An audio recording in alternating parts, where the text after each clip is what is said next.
안녕하세요. 에서 베트남 현지 축구 팬들이 박항서 감독을 박당손이라고 부르고 있다고 현지 언론이 전했다.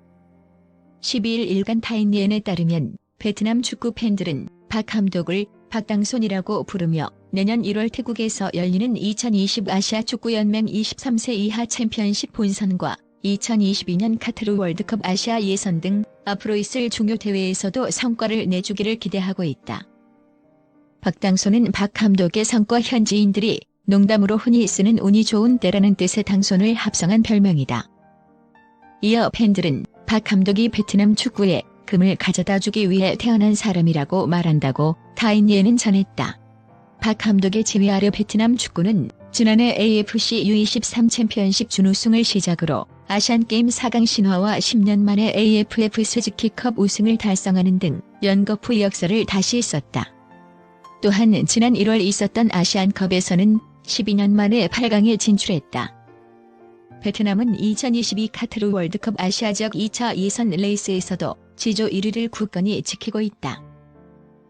타인예는 이 같은 박 감독의 성과를 언급한 뒤 베트남 22세 이하 축구대표팀이 지난 10일 동남아시안게임 60년 역사상 처음으로 금메달을 딴 뒤 박 감독의 인기가 더 높아져 베트남에서 가장 유명하고 사랑받는 외국인이 됐다고 평가했다.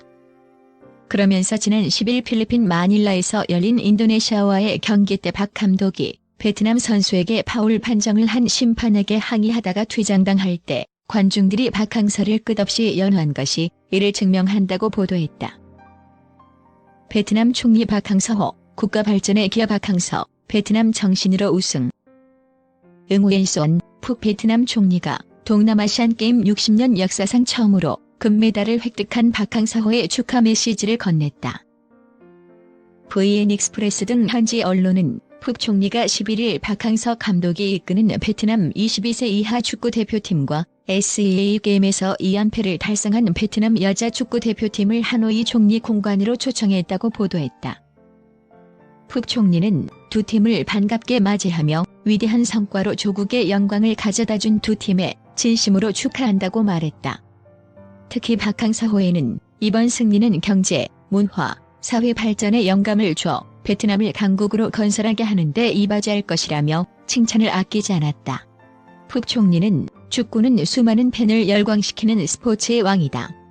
이번에 우승한 것은 훌륭한 감독과 승리에 대한 열망을 갖고 열심히 뛰어준 재능 있는 선수들 덕분이라며 대표팀을 지켜세웠다. 이어 박 감독과 마이 득중 감독은 최선을 다해 상대방의 전술을 파악하고 매 경기 적절하게 선수들을 투입했다고 평가했다. 푹 총리의 축하 메시지에 앞서 박 감독은 여자 대표팀은 SEA 게임에서 5차례나 금메달을 땄지만 남자 대표팀은 여러 차례 도전했음에도 꿈을 이루지 못했기 때문에 상당한 부담감을 갖고 이번 대회에 참가했다고 밝혔다. 이어 어려운 경기였지만 베트남 정신으로 해냈다면서 우리는 결승에 진출하면서 우승하겠다는 확고한 의지가 있었고 푹 총리의 격려 편지에 고무됐다. 이 영광을 베트남 국민에게 바친다고 말했다. 푹 총리와 박 감독은 현지 언론 간담회에 앞서 밝게 웃으며 포옹하기도 했다. 박항서호와 베트남 여자 축구 대표팀은 이날 SEA 게임이 열린 필리핀 마닐라에서 베트남 항공 특별기를 타고 하노이 국제공항에 도착한 뒤 현지 경찰의 경호를 받으며 곧바로 총리 공관으로 향했다. 하노이 공항과 주변 도로에는 박항서호 등을 환영하는 인파가 대거 몰려 북새통을 이뤘다. 채널을 구독하고 팔로우해 주셔서 감사합니다.